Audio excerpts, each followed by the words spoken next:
दिवस झाला या ऐरोलीमध्ये एकच बुंदी पाणी येत नाही नळाला, पण आज पाण्याचे टँकर पासून आहे ना दिवसभरामध्ये 2 टाइम तरी तो टँकर पाठवतो पाण्याचे या गरिबांसाठी।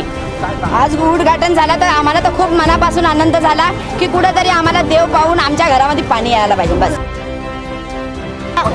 2001 पासून एवढा त्रास काढलेला आहे पाण्याचा, पण आमची ऐरोली साईल आल्यापासून 6 महिन्यापासून साईबाबा शिर्डी झालेली। विजय चौगले साहेबांनी सिटी इंजिनियर साहेबांची चर्चा केली, आयुक्तांना सांगितलं आणि आम्हाला काल बोर्ड ऑफिसर साहेबांनी आश्वासन दिलेलं की उद्यापासून तुमचं काम चालवलं नाही तर 8 ते 10 दिवसामध्ये हे काम आम्ही संपवण्याचा प्रयत्न। साईनाथवाडी मुख्य म्हणजे जय भवानी चाळ या ठिकाणी बऱ्याच वर्षापासून पाण्याचा खूप मोठा प्रॉब्लेम होत होता। आज माझ्या माहितीप्रमाणे या ठिकाणी 10-12 दिवसापासून तर पाणीच येत नव्हतं। तिथे साहिल देवीदास चौगुले यांनी पुढाकार घेऊन माझा पाठपुरावा करून या ठिकाणी आज या ठिकाणी पाण्याची लाईनचं काम या ठिकाणी सुरू झाले।